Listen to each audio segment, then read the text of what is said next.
माझ्या सगळ्या कुटुंबाला खूप खूप मी आभार मानते सगळ्यांचे. धन्यवाद. Thank you so much. इतक्या छान शुभेच्छा तुम्ही सगळ्यांनी मला दिल्या आणि हे तुमचं प्रेम माझ्यासोबत माझ्या या जर्नीमध्ये माझ्या आयुष्यामध्ये आहे. ही माझ्यासाठी खूप मोठी ब्लेसिंग आहे. तर माझ्या या प्रवासामध्ये तुमच्या सगळ्यांचा एक रोल आहे, जो मी नेहमी सांगते. तर जसे तुम्ही माझे आभार मानता, तसं तुम्ही माझ्या आयुष्यामध्ये काय स्थान आहे हे मी सांगू शकत नाही.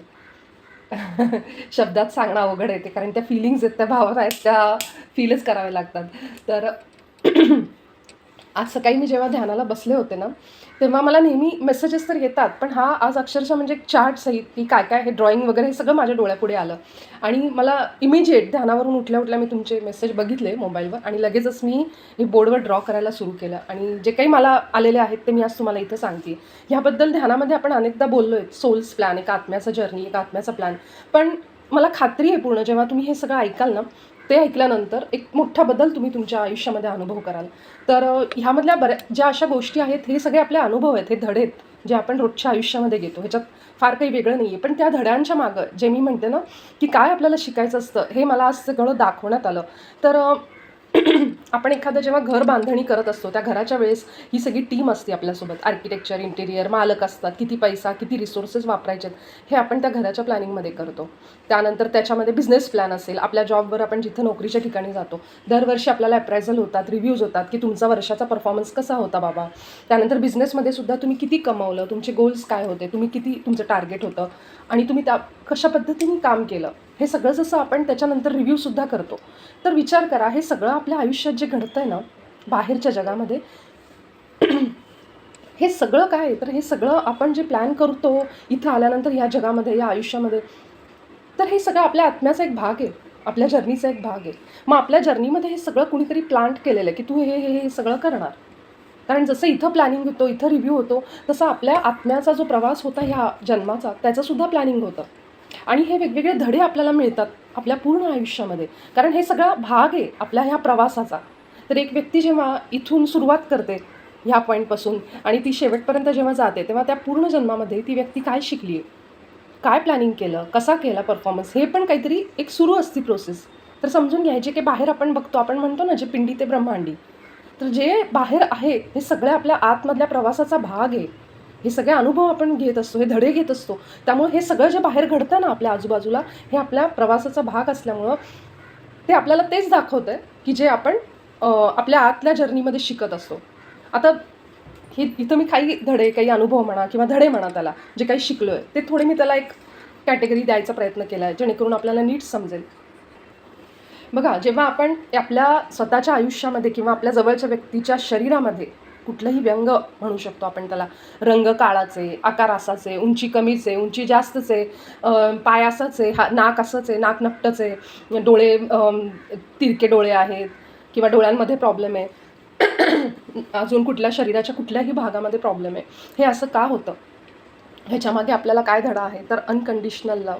कुठल्याही कंडिशनशिवाय, अटीशिवाय आपण स्वतःला आणि त्या आपल्या जवळच्या व्यक्तीला, जर आपल्या कुटुंबात अशी कोणी आहे, तिचा स्वीकार केला पाहिजे. कसेही केस असू देत, कसेही माझे दात असू देत, कशीही माझी उंची असू दे, पण हे मला काही कारणास्तव मिळालं आहे. काहीतरी कारण आहे त्याच्यामागे, काहीतरी प्लॅनिंग आहे, की मला ह्याच्यातनं काय शिकायचं आहे, तर मला ह्याच्यातून करुणा स्वीकारायची, स्वीकार भाव जे आहे ते मला मान्य करायचं आहे. अनकंडिशनल लव, निस्वार्थी प्रेम. मला त्याच्यामध्ये कुठलाही स्वार्थ नको आहे, की माझे जेव्हा केस छान असतील किंवा माझ्या मुलीचे, मुलाचे किंवा घरातल्या कुठल्याही व्यक्तीचं शरीर कसं आहे त्याच्यावरून मी खरोखर वागते का त्याच्याशी तसं. जर एखादी घरातली व्यक्ती दिसायला अगदी, आपण म्हणतो आपल्या भाषेमध्ये, ह्या पोलॅरिटी, द्वैतामध्ये, की अगदी वाईट दिसते, नाक कसं तरी, एक रंग काळा आहे, हे आपल्या ह्या शरीर असं दिलेलं असतं त्या व्यक्तीचं, जेणेकरून जे जसं आहे तसं आपण मान्य केलं पाहिजे, त्याला स्वीकारलं पाहिजे. आणि हा धडा आपण का घेतो, असं जर कुणाच्या घरामध्ये अशी एखादी व्यक्ती असेल किंवा स्वतःच्या शरीरावर जेव्हा असं असतं, तेव्हा कुठल्या तरी एका जन्मामध्ये, कुठल्या तरी लाईफ टाईममध्ये आपल्याकडून ते झालेलं असतं की आपण त्या व्यक्तीचा शेवटपर्यंत स्वीकार करत नाही. आणि म्हणून हे स्वतः आपण प्लॅन करून येतो की ठीक आहे, ह्या जन्मामध्ये एकतर स्वतःला किंवा त्या व्यक्तीला असं काहीतरी व्यंग असेल, तर हे त्या दुसऱ्या व्यक्तीला जर असेल ना, तर त्याचं पण काहीतरी कर्म त्याच्याशी जोडलेलं असतं, म्हणून त्याला ते असं काहीतरी शरीरामध्ये एक प्रॉब्लेम दिलेला असतो, जो आपल्याशी जोडलेला असतो तो माणूस. म्हणजे आपलाही धडा कंप्लीट होतो आणि त्याचाही काही धडा घ्यायचा असेल तर तोही त्याच्यामध्ये एकामध्ये होऊन जातं. तर अशा पद्धतीने ती व्यक्ती प्लॅन केली जाते आपल्या आयुष्यात. आणि तिचं पण कर्म त्याच्यामध्ये फिटतं की त्या व्यक्तीने सुद्धा स्वतःला स्वीकार केलं पाहिजे. मग त्या व्यक्तीला अनेक लोकांकडनं त्रास होतो. काही लोक त्याच्याशी वाईट वागतात, काही लोक चांगली वागतात. जी लोक त्याच्याशी वाईट वागतात त्यांचं पुन्हा त्या व्यक्तीशी एक कर्म जोडलेलं असतं, काहीतरी असतं जे त्याला शिकायचं असतं किंवा त्या व्यक्तींना शिकायचं असतं त्याच्यातनं. तर ह्या पद्धतीने हे सगळं प्लॅनिंग असतं. आता स्पर्धा परीक्षा, जॉब, बिझनेस ह्याच्यामध्ये आपल्याला अपयश येतं. संपत्ती, कुठल्या तरी माणसाची संपत्ती ज्याचं कॅरेक्टरचं प्रॉब्लेम असतात, म्हणजे त्याला तसं नावं ठेवली जातात समाजामध्ये, त्याचं नाव खराब केलं जातं. आणि मग असं जेव्हा पूर्ण बिझनेस सगळा संपला, जॉब गेला, सगळं जर एखादं म्हणतो ना शून्यात गेलं, सगळं संपलं, अशा वेळी ती व्यक्ती पुन्हा उभी राहते. काही उभ्या राहतात, काही राहत नाहीत. ज्या व्यक्ती अशा शून्यातून पुन्हा निर्मिती करतात, पुन्हा स्वतःचं कॅरेक्टर चांगलं करण्याकडे प्रयत्न करतात किंवा काहीतरी संपत्ती पुन्हा मिळवायचा प्रयत्न करतात, तर ह्या सगळ्यांसाठी काय धडे असतात? हाव, द्वेष, स्वार्थ.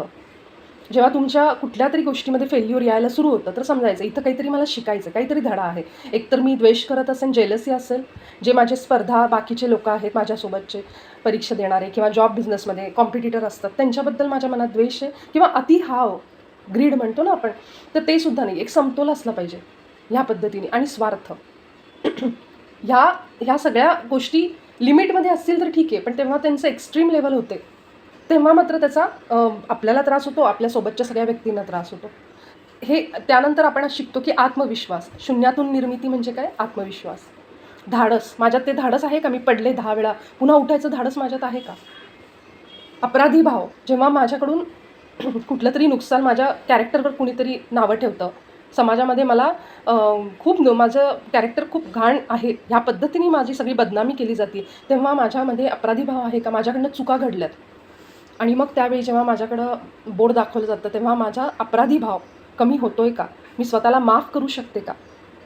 हे आपण ह्या सगळ्या लेसन हे ह्याच्यातून घेतो. सोबतच आपण काय घेतो, जेव्हा आपल्याला असं कुठलं नुकसान होतं किंवा शून्यातून निर्माण म्हणजे किती धोका मिळाला आहे, अशा ठिकाणी आपण बाउंड्रीज आहेत का लोकांसोबत, कुठली लोकं चांगली आहेत हे ओळखायला शिकलो आहे का? जोपर्यंत हे सगळे आपले जे म्हणतो हे सगळे तुमचे लेसन्स पूर्ण होत नाहीत तोपर्यंत तुम्हाला या सगळ्याला सामोरं जावं लागतं.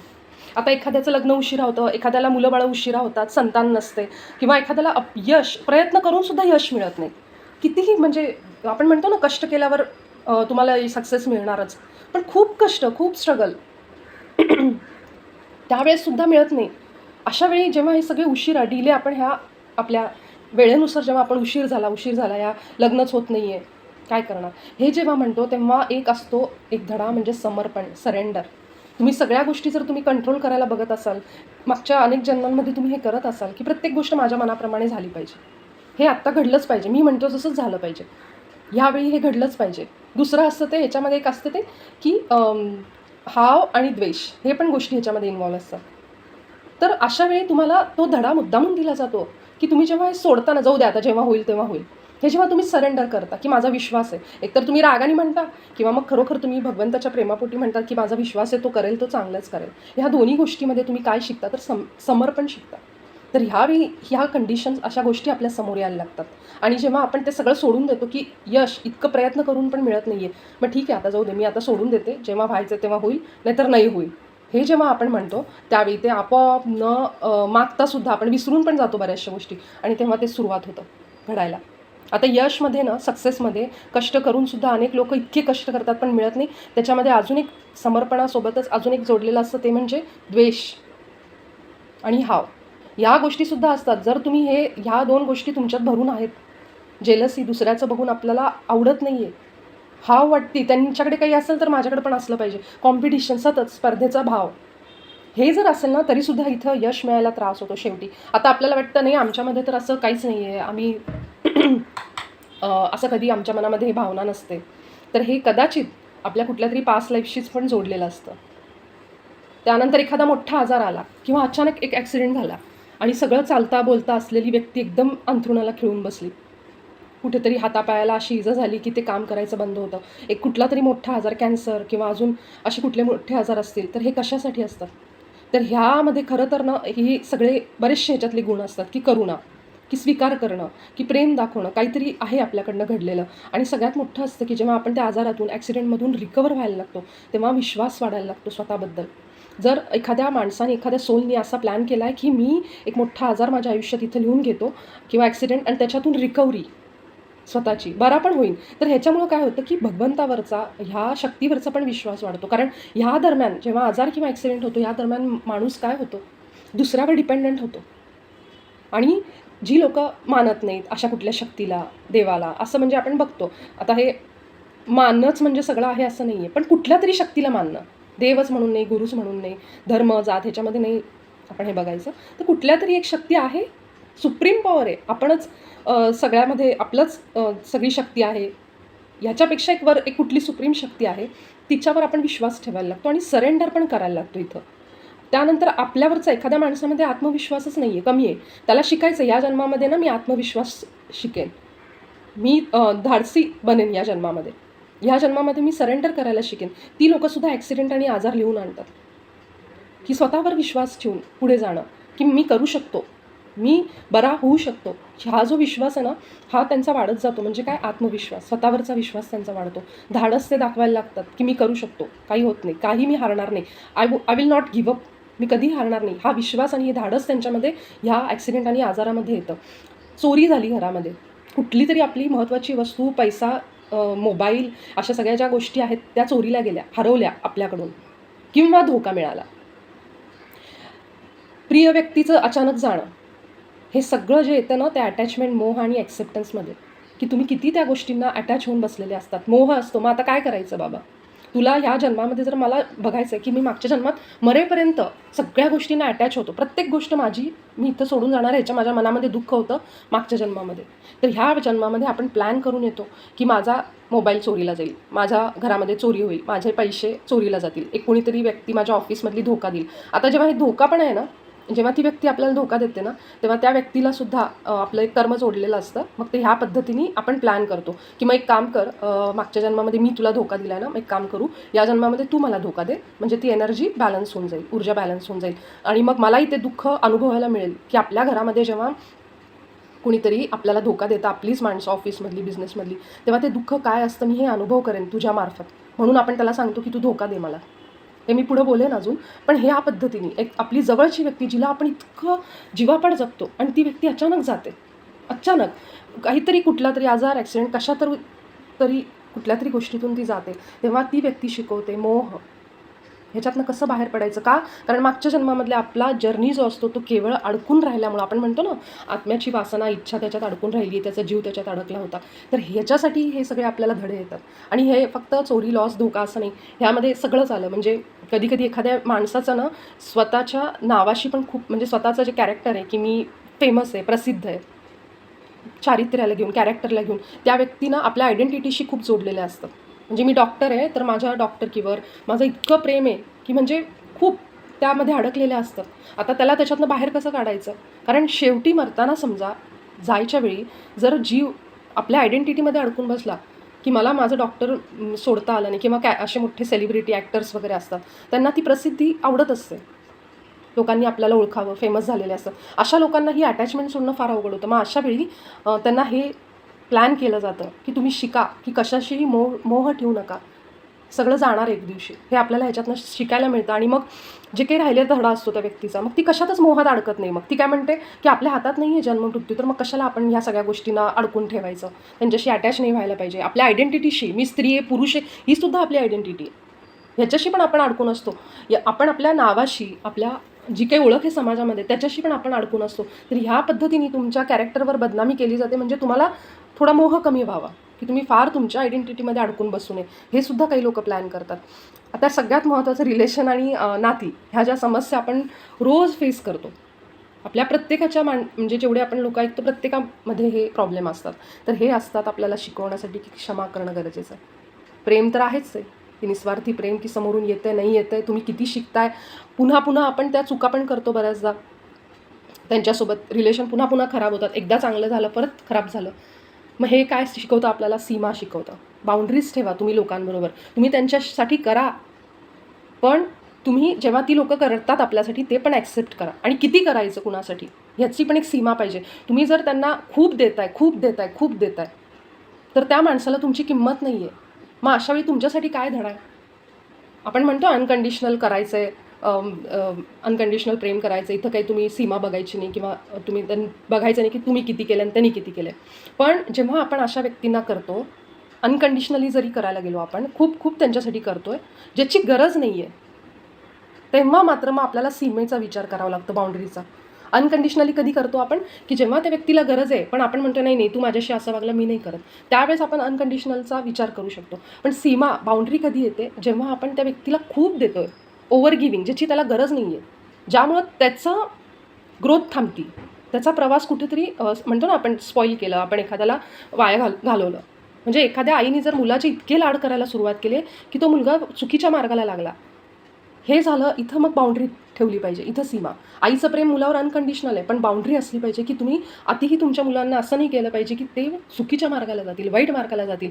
त्यामुळे इथं आपल्याला एक शिकवण असते, एक धडा असते, तो म्हणजे सीमा, बाउंड्री असली पाहिजे. आता आपल्याकडनं ना बऱ्याच वेळेला पुन्हा पुन्हा त्याच चुका होतात. राग येतो, आपल्याला रोज राग येतो, रोज आपण जेलसी फील करतो. ठीक आहे. मग ही जी पुन्हा पुन्हा होणाऱ्या चुका म्हणा किंवा हे काही जे काही आपण फिलिंग्स घेत असतो, ते कशासाठी असतात? का बरं आपल्याला सतत राग येतो? एवढं सगळं समजून घेऊन एक समजतं आपल्याला की राग आपल्यासाठी चांगला नाही आहे. ब्लड प्रेशर आपल्या आयुष्यात आहे, त्याच्यामुळं आपल्या हार्टवर त्याचा परिणाम होतो आहे, आपला स्ट्रेस येतो, आपल्याला शरीराच्या इतर भागांवर परिणाम होतो. पण तरीसुद्धा आपण त्या सायकलमध्ये अडकलेलो असतो ना. तर ही सायकल ब्रेक तर करायचीच आहे हळूहळू. पण त्यावेळी आपल्याला अजून धडे असतात, ते म्हणजे स्वतःला वेळ देणं, स्वीकार करणं. स्वतःला कमी समजत असतो आपण बऱ्याचदा दुसऱ्यापेक्षा. हे पण त्या चुकांमध्ये, त्या सायकलमध्ये येतं. सेल्फ क्रिटिक म्हणजे म्हणतो ना, स्वतःचीच निंदा करणं सारखं. हे रिलेशनशिपमध्ये पण हा प्रॉब्लेम आहे की जेव्हा आपण आपल्या घरातली एखादी व्यक्ती असेल किंवा आपली मैत्रीण असेल, कुणीतरी अशी कुठे नाती असतील आपली, जे आपल्यापेक्षा कदाचित व्यवसाय बिझनेसमध्ये सक्सेस असेल, त्यांना यश मिळालं असेल, अशावेळी त्यांच्यासमोर आपण स्वतःला इतकं कमी समजायला लागतो. एखादी मोठी वयस्कर व्यक्ती, ती वयस्कर आहे, वयाने ती आपल्यापेक्षा नक्की मोठी आहे, तिचा आदर करणं गरजेचं आहे. पण ह्याचा अर्थ असा नाही की त्या व्यक्तीकडून आपण स्वतःला काही म्हणजे म्हणतो ना की तिच्यापुढं आपण शून्यच, झिरो, हे असं समजायचं. असं नाही आहे. तर तो आदर त्याच्या जागी त्याचं प्रेम, त्याची एक जागा आहे आणि स्वतःची पण एक जागा आहे, ती कधीही विसरायची नाही. नाहीतर मग काय होतं, ती म्हातारी जी व्यक्ती असते, वयस्कर व्यक्ती असते, ती तुम्हाला त्रास द्यायला लागते खूप जास्त, ज्याची गरज नाही. मग आपल्याला तिथं समजतं की मी स्वतःला खूप कमी समजते, त्याचा सगळा परिणाम आहे की लोकं त्याचा फायदा घेतात. समजतंय? मग इथं म्हणजे काय आलं परत, इथं आली ती सीमा, बाउंड्री, की किती कुणाला द्यायचं, किती कुणासाठी करायचं. जेवढं करू तेवढं अनकंडिशनली प्रेमाने करायचं, पण ओव्हरसुद्धा करायचं नाही, स्वतःला कमी समजायचं नाही. हे धडे आपल्याला ह्याच्यातून मिळतात, आपल्या नात्यांमधून. आणि आपली नाती खास ते शिकवण्यासाठी आलेले असतात की तुम्ही स्वतःवर पण प्रेम करा, स्वतःला पण वेळ द्यायचा प्रत्येक गोष्टीसाठी, की मला सुधरवायचं आहे, मला खूप राग येतो म्हणून मी काहीतरी वाईट आहे, माझ्यात काहीतरी फार मोठा प्रॉब्लेम आहे, मी काहीतरी गुन्हाच केला आहे, अपराधच आहे माझा, हे असं समजायचं नाही. कारण जर तुम्ही ते समजायला लागला तर तुमच्याकडे अशा अजून सायकल येतील. ठीक आहे, मला राग येतो हे समजलं, ही माझी पहिली स्टेप आहे. दुसरी काय, मी त्याच्यासाठी प्रयत्न करेन. तर स्वीकार करणं आणि पुढे पुढे जात राहणं. आता हे सगळे तुम्हाला धडे, अनुभव नवीन नाही आहेत. हे सगळे आपण आपल्या आता आयुष्यामध्ये, तुम्ही हा व्हिडिओ परत बघा निवांत, तर त्याच्यामध्ये आपल्या आयुष्यात आपल्या कुठे कुठे काही गोष्टी आहेत हे तुम्ही काढा आणि ते एका डायरीमध्ये नोट करा आणि मग चेक करा की काय लोकांनी आपल्याला काय काय त्रास दिला. आता मी तुम्हाला सांगते की ह्याच्या 2 कॅटेगरी आपण करू शकतो आपल्या द्वैतामध्ये. हे कोण ॲक्टर आहेत आपल्या आयुष्यातले, एक तर जे प्रेम देतात, एक जे दुःख देतात, त्रास, ज्यांना आपण विलन म्हणतो. आता हे जे बिझनेस आणि ऑफिसमधली लोकं आहेत, नोकरीतली, समाजातली लोकं आहेत ना, ही दोन्हीकडे असतात. काही लोकं आपल्यावर खरंच मनापासून प्रेम करतात, काही जण केवळ त्रास द्यायला, हिणवायला, तुमचे पाय खेचायला, निंदा करायला तुमच्याबद्दल, बदनामी करायला आलेली असतात. आता ही लोकं आलेली असतात म्हणजे कोण असतात? प्रत्येक डॉट न डॉट जोडलेलं आपल्याशी आपण घेऊन आलेलो आहेत ते. इथं जर तुम्ही हे सगळे जर बघितले ना धडे, हे देणार कोण आपल्याला?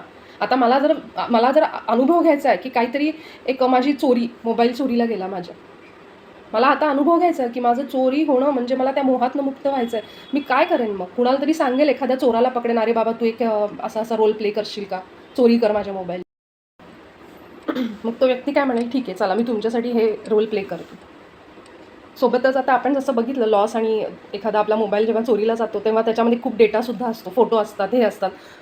तर ही सगळी मोह की आपल्याला अटॅच खूप झालेलो असतो आपण त्या सगळ्या गोष्टींशी. जेव्हा ते सगळा डेटा आपला जातो तेव्हा बऱ्याच वेळेला बघतो काही रिकवर होतो, काही होत नाही.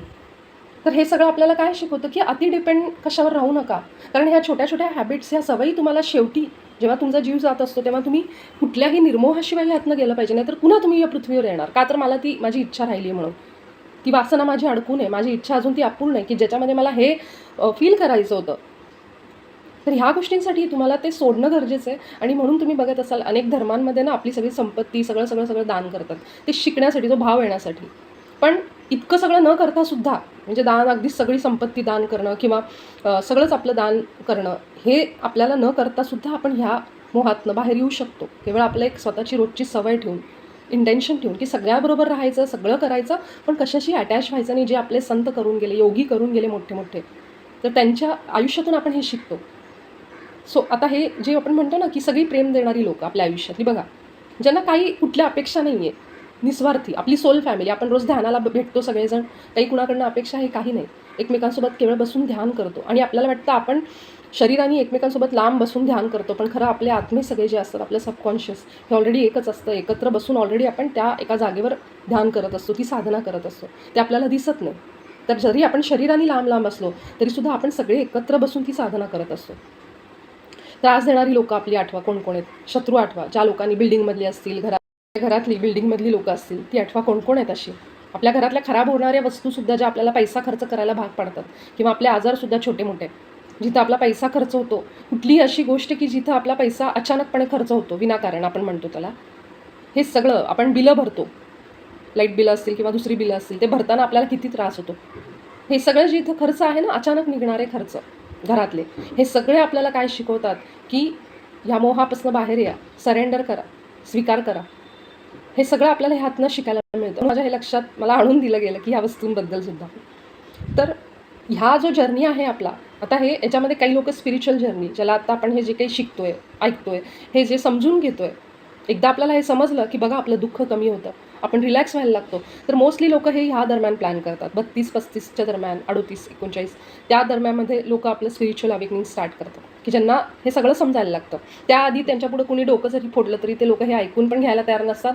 त्यांचं लॉजिकल ॲनालिटिकल माइंड असतं, प्रॅक्टिकली विचार करत असतात, नाही नाही आम्ही असल्या गोष्टींवर, हे काही नाही, आपल्या हातातच सगळं आहे. पण किती जरी आपल्या हातात काही असलं, आपल्या विचारांवर काही असलं, तरी काही ज्या बाहेरच्या कंडिशन्स असतात, गोष्टी असतात, त्या घडतात आपल्यासोबत.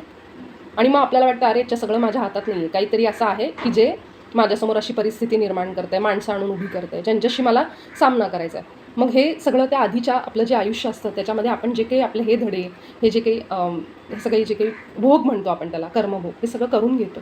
आणि एकदा 35शी वगैरे सगळं ते भोगून झालं, सगळे लेसन संपले, म्हणजे कमी झालं, आपण थोडासा एक म्हणतो ना की घरातल्या परिस्थितीमुळं वगैरे आपण थोडेसे त्या मोडमध्ये येतो की जिथं आपल्याला काही गरज पडते, आपण प्रार्थनेच्या मोडमध्ये येतो, काही गोष्टी अडचणीत येतात, संकट येतात, मग आपल्या आयुष्यामध्ये येते ते स्पिरिच्युअल जर्नी.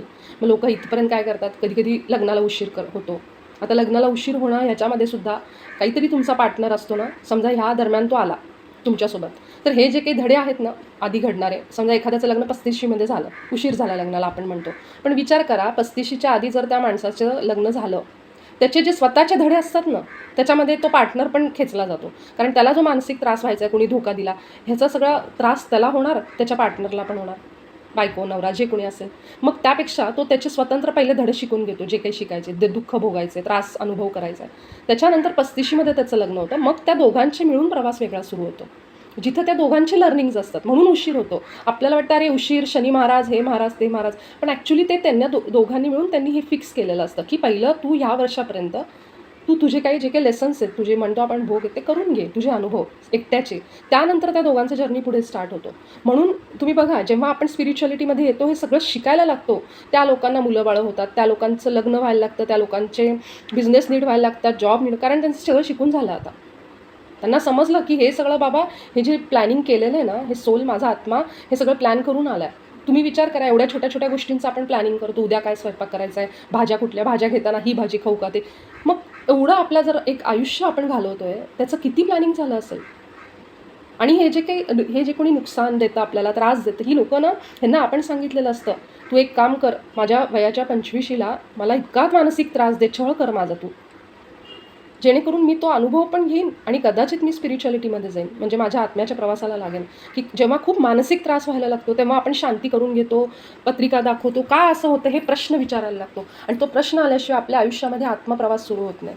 आणि हे प्रश्न विचारण्यासाठीच आपल्याला ही लोकं दुःख देतात, त्रास देतात, की तू मला इतका छळ कर, इतके माझे प्रॉब्लेम क्रिएट कर, माझ्या नोकरीमध्ये, बिझनेसमध्ये, मला सतत परीक्षांमध्ये सुद्धा मला अपयश मिळालं पाहिजे, तर मी कुठंतरी प्रश्न विचारेन की का देवा, का का असं होतं माझ्या बाबतीत, मी तर कुणाशी वाईट वागत नाही, आम्ही तर सगळ्यांचं चांगलं केलं आहे. मग त्याची उत्तरं तुम्हाला मिळतात जेव्हा तुम्ही एकतर कुठल्या तरी भगवंताचं सुरू करता, काहीतरी सुरू करता आणि त्या मार्गाने कुणीतरी तुमच्या आयुष्यात येतं जे तुम्हाला आत्म्याच्या प्रवासाकडे घेऊन जाईल. मग तुम्हाला हे जेव्हा सगळं समजेल, आता आपण देवाचं पण करतो ना, तेव्हा पण हे आपल्याला माहीत नसतं सगळं, तेव्हा पण आपण देवाला दोष देतो, त्या लोकांना दोष देतो, खूप नावं ठेवतो आपण की आता माझा देवावरचा विश्वास उडला आहे, माझं नशीबच असं आहे, माझं हेच तसं आहे, ते इतके नावं ठेवतो. पण जेव्हा आपण स्पिरिच्युअल जर्नीमध्ये येतो, अध्यात्मामध्ये, तेव्हा कुणीतरी, जसं आज हा व्हिडिओ तुमच्यासमोर येतो आहे, कुणीतरी हे सांगणारं तुमच्या आयुष्यात येतं.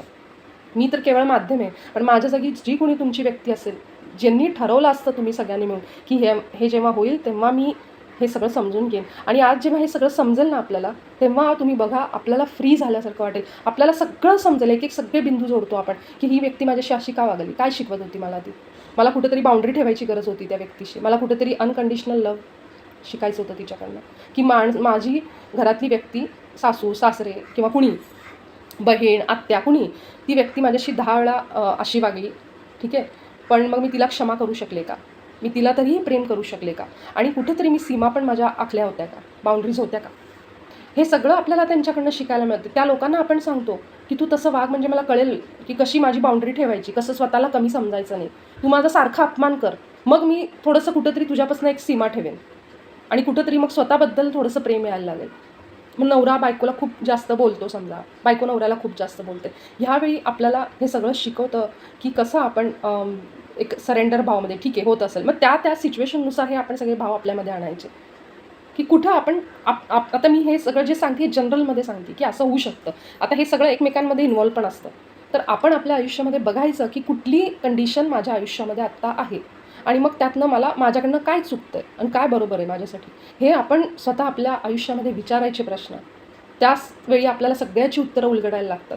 हे कुणीही उगाचच येत नाही हवेतनं आणि आपल्याला त्रास देत नाही, हे समजून घ्या. ही सगळी नाती आहेत ना, एक एक नातं आपल्या आयुष्यातलं, भाऊ बहीण आई वडील, हे आपण निवडून आणलेलं आहे. त्या आईवडीलसुद्धा कधी कधी त्रास देतात आपल्याला, ते सुद्धा काहीतरी शिकवतात की मोह लांब ठेव, सीमा आख, जरी आईवडील असतील तरी, आणि किंवा अनकंडिशनल लव, ह्या गोष्टी स्वीकार कर की माझे आईवडील असे आहेत बाबा, तरी पण माझं त्यांच्यावर प्रेम आहे, कारण त्यांनी मला जन्म दिला. हे सगळं आपल्याला आपले आईवडील, आपले नातेवाईक शिकवतात, आणि जेव्हा आपण हे स्वीकारतो ना, तुम्ही बघा तुमच्या सायकल ब्रेक व्हायला लागतील, हे सगळं कमी व्हायला गेलं आयुष्यातनं. आणि स्वीकार म्हणजे नुसतं तोंडाने असं हां मी आता स्वीकारते असं नाही, हृदयातनं ते आलं पाहिजे की ठीक आहे, मला हे समजलं आणि मी त्यांना माफ करते, मी त्यांना प्रेम पाठवते, प्रकाश पाठवते, जे आपण ध्यानात बोलतो. तुम्ही ते प्रेम प्रकाश पाठवायला लागा, आपल्या हृदयातनं पाठवायला लागा की जाऊ दे, तू माझ्यासाठी, मला शिकवण्यासाठीच आला आहेस, मला माहिती, मीच तुला आणलं आहे, मीच तुला म्हणले मला त्रास दे, माझं छळ कर, पण मी आता प्रेम आणि प्रकाश पाठवते. अगदी बाबाजींचं वाक्य आहे युनिफाईड पुस्तकामधलं, की जेव्हा तुम्ही त्या लोकांचा विचार करता तेव्हा ती लोकं तुम्हीच आणलेली असता, हेच वाक्य युनिफाईडमध्ये, मी तुम्हाला त्याचा फोटो पण पाठवेन. आणि हे जे आपण म्हणतो ना की हे जे धडे किंवा हे सगळं, ह्यातली काही लोकं अशी असतात की केवळ अनुभव घ्यायला पण आलेली असतात, त्यांना काही धडे बिडे घ्यायचे नाहीत, पण त्यांना एकदा बघायचं असतं की जेव्हा बिझनेसमध्ये धोका होतो तेव्हा तो कसा होतो, कसं वाटतं, कसं फील होतं, तर हे फिलिंग्स घ्यायला, अपयश जेव्हा येतं तेव्हा कसं होतं, हे सगळे अनुभव घ्यायला, की ते फिलिंग, भावना कशा असतात, रडू येतं, रडणं म्हणजे काय, निराश होणं म्हणजे काय, हे सगळं करण्यासाठी तो आत्मा येतो. आणि जसं आपण इथं म्हणतो ना आर्किटेक्चर, इंटिरियर, हे सगळे इन्व्हॉल्व असतात, ही लोकं असतात, तसं आपल्या आत्म्याचं प्लॅनिंग करण्यामध्ये आपला आत्मा, सोबतच जी फॅमिली फ्रेंड्स जे लोकं आहेत आपल्या आयुष्यामध्ये, मित्र कंपनी आहेत, त्रास देणारे विलन आहेत, त्यानंतर जिथं कुठं आपण स्पर्धा परीक्षेला जातो तिथले सर मॅडम टीचर, आपली मुलं बाळं, हे सगळे, ॲक्सिडेंट ज्याच्याबरोबर झाला, ज्याच्याबरोबर ॲक्सिडेंट झाला तो व्यक्ती, त्याचं पण काहीतरी नुकसान झालं आहे ना, जो आपल्या चोरी करतोय, तो धोका देतोय, तो जी प्रिय व्यक्ती जाती, हे सगळेजण मिळून हे प्लॅन करतात की मला माझ्या आयुष्याच्या ह्या पूर्ण सिनेमासाठी, नाटकासाठी एवढे कलाकार लागणार आहेत, हे कलाकार तुम्हीच गोळा करा आणि त्या प्रत्येकाला एक एक रोल देऊन टाका. ह्याच्या सगळ्या डायरेक्शनमध्ये, हे बनवण्यामध्ये आपल्यासोबत असते ती ही एक टीम जशी इथं आहे, ते असतात आपले गुरु, आपले पूर्वज, त्यानंतर असतात ही सगळी लोकं तर आहेतच, सोबत एक ईश्वरी अशी शक्ती, तीही असू शकते, ज्यांना आपण एंजल म्हणतो, किंवा अशा कुठल्या दैवी शक्ती, आणि मेन असतो तो आपला कॅरेक्टर, आपल्याला काय शिकायचं आहे हे आपणच सगळं प्लॅन करून ह्याच्यामध्ये येतो. तर ह्या पद्धतीने हे सगळं समजून घ्या. जितक्या लवकर तुम्ही हे सगळं स्वीकाराल, समजून घ्याल, तितके तुम्ही या सगळ्या दुःखातनं, या सगळ्या त्रासातनं मुक्त व्हाल. पुन्हा कधी कंप्लेंट राहणार नाही की ही व्यक्ती मला त्रास देते, किंवा या व्यक्तीबरोबर माझं असं आहे, किंवा मला ह्याचं नुकसान झालं, हे प्रॉब्लेम झाला. म्हणजे जेव्हा केव्हा आपल्या आयुष्यामध्ये कुठलं नुकसान होतं ना, कुठल्या पैशाचं, कुठल्याही गोष्टीचं, तेव्हा समजून घ्यायचं की हे माझ्याकडनं घडलेलं आहे ऑलरेडी कुणाच्या तरी बाबतीत. आता मी अनुभव घेते, कारण ती ऊर्जा बॅलन्स होणं गरजेचं आहे. मागच्या जन्मामध्ये जर मी कुणाच्या घरामध्ये जाऊन दरोडा टाकला असेल, तर ह्या जन्मामध्ये माझ्या घरी मी स्वतः चोरी प्लॅन करते. आपल्याला हे ऐकून आश्चर्य वाटेल, पण खरोखर हे सगळं ह्याप्रमाणेच घडतं. आणि हे तुम्ही अनेक पुस्तकांमध्ये वाचाल. आणि त्याचमध्ये रॉबर्ट शॉर्ट यांची जर पुस्तकं वाचली आपण, your soul plan, your soul gift, यामध्ये हे सगळे अनुभव ज्या लोकांनी त्यांना सांगितले चॅनलिंग करताना ते त्यांच्या समोर आले. म्हणून आपल्या जे ग्रंथामध्ये पण दिलेलं आहे, आपल्या ऋषींनी सांगितलं, आपल्या संतांनी सांगितलं आहे, त्यांची वाक्य आठवा की कुणालाही निंदा करू नका, कुणालाही दोष देऊ नका. हे जे सांगितलं त्यांनी त्याच्या मागचं कदाचित असं कारण नसेल सांगितलं, पण हेतू हाच होता. कारण त्यांना हे सगळं सत्य माहीत होतं की तुम्हीच करून आलाय रे बाबा, कुणाला तुम्ही दोष देताय. जेव्हा स्वामी म्हणायचे तेव्हा श्री दत्त महाराजांची जी गुरुचरित्राची पोथी ती वाचा, त्याच्यामध्ये तुम्हाला हे सगळं समजेल की एक एक प्रसंगामागं ह्या सगळ्या गोष्टी होत्या जे तुम्हाला तिथून बाहेर काढायचा प्रयत्न करत होते हे प्रसंग. पण आपण त्याच्यात अजून अडकून बसतो. जर 20व्या वर्षी व्यक्तीचं लग्न झालं, 25व्या वर्षी जर त्या माणसाचं पाहिजे ते मिळालं, त्याला कशाचंच दुःख नाही आहे, तर तो त्या मोहामध्ये त्या संसारात इतका अडकून बसेल की त्याला बाहेर काढणं अवघड होईल. तो समजेल की हे आयुष्य हीच माझी ओळख आहे आणि मी हेच आहे. पण त्याला हे सांगणं की तू हे नाही आहे, तू आत्मा आहे, तू चेतन आहेस, हे सांगण्यासाठी त्याला इथं प्लॅन करावं लागतं, त्याला त्रास द्यावा लागतो. तर मग त्याला समजतं की बाबा हे काहीतरी वेगळं आहे. हे एवढं मी करूनसुद्धा एवढे कष्ट करा म्हणतात, एवढे चांगले विचार आहेत, पण मला का नाही यश मिळत आहे. हे त्याला टोचणी लागल्याशिवाय तो पुढं जाणार नाही आणि प्रश्न विचारणार नाही की का असं होतं आहे. आणि जेव्हा का येतं आपल्या आयुष्यामध्ये तेव्हा समजायचं आपली वेळ आली. तर मी आशा करते की तुम्हाला हे ह्याच्यातून आज बरंचसं काहीतरी मिळालं असेल. Thank you so much. तुम्ही सगळे माझ्या आयुष्यात आहात. आपणही काहीतरी प्लॅनिंग करून ह्या जर्नीमध्ये आलेलो आहोत आणि माझ्या आयुष्यामध्ये तुमच्या सगळ्यांचं एक स्थान आहे आणि प्रत्येकजण इथं दैवी आहे. इथं हे सगळा त्रास आहे, हे सगळं आहे म्हणून असं समजू नका की आपल्यामध्ये शक्तीच नाही आहे. एक सगळ्यात महत्त्वाचा पॉईंट राहिला तो म्हणजे स्वतःला विक्टम समजणं, म्हणजे ज्याच्यावर अन्याय झाला आहे, हे जे दुःख त्रास दिलं आहे ना, हे आपल्याला वेगळ्या कारणांसाठी दिलं आहे. त्याचा अर्थ कुठेही असा नाही की आपल्यावर अन्याय होतो किंवा आपण खूप कमकुवत आहोत, आपल्यात काहीच शक्ती नाही आहे, त्याच्यासाठी आपण सतत कुठंतरी काहीतरी मागत फिरलं पाहिजे. हे करत असताना आपल्यामध्ये ना एक शक्ती जागृत व्हायला पाहिजे, हा त्याचा मूळ हेतू आहे. आणि हे सगळे जे भाव आपण म्हणतो ना, धाडस किंवा प्रेम, हे सगळे ह्या भगवंताचे गुण आहेत, ते आपल्यामध्ये आले पाहिजेत. स्वीकार भाव, मोहापासून लांब राहणं, कुठेही कशात अडकून न ठेवणं, आपण त्याच्यापेक्षा मोठे आहे ते समजणं. ह्या सगळ्या वस्तूंपेक्षा, व्यक्तींपेक्षा आपलं एक अस्तित्व आहे, आपण इथं कशासाठी तरी आलो आहेत.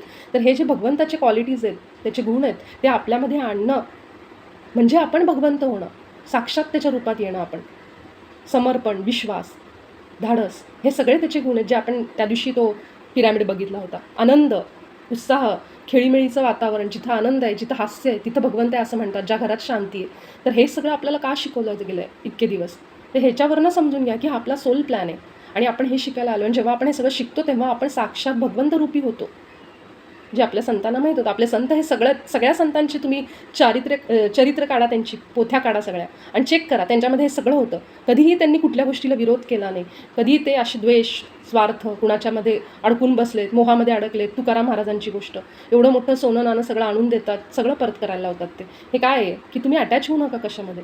तर आपले संत जे सांगतात ना, ते केवळ त्यांची पूजा पाठ, त्यांच्या वारीला जाणं ह्याच्यासाठी नाही, कुठल्या तरी मूर्तीला अभिषेक करत बसणं, हे तर करायचंच. ह्याच्यात पण आपल्याला एक काहीतरी शिकवण असते, काहीतरी असतं आपलं त्याच्यामध्ये. पण हे आधी समजून घ्यायचं की आपण का करतो आहे आणि काय शिकायचं आहे. जेव्हा आपल्याला ह्याच्या मागचं हे सगळं समजेल तेव्हा अजून त्याच्यामध्ये आपल्याला एक भक्ती निर्माण होईल, एक सकारात्मकता, ऊर्जा आपल्या आयुष्यात निर्माण होईल आणि आपण लवकर सगळ्या त्रासातनं हे धडे घेऊन आपण पुढच्या जर्नीमध्ये जातो. आयुष्यामध्ये जर आपण एका जागेवरून, एका शहरातून दुसरीकडे जात असू किंवा आपल्या आयुष्यामध्ये खूप उशीर होत असेल, आपण थांबलो असू काही गोष्टींसाठी आणि काही नवीन चेंज येत असेल, मला एक सांगायचं होतं की बदल होत असेल आपल्या आयुष्यामध्ये कुठलाही, लहान मोठा.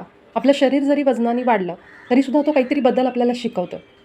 आपल्या घरामध्ये आपल्याला कधी कधी असं वाटतं, अरे ही वस्तू का आणली, अरे हे असं का वागतायत, अरे हे नको आहे मला, आपण ह्याच घरी राहू, आपण हे जागा बदलायला नको, आपण हे शहर बदलायला नको किंवा तुम्ही जॉब बदलू नका. हे कुठलेही बदल जे आहेत ना, ते बदल जे असतात ते स्वीकार करा, कारण ते आपल्याला ते शिकवायला येतात की तुम्ही जितका त्याचा विरोध कराल ना तितका तुम्हाला त्रास होईल.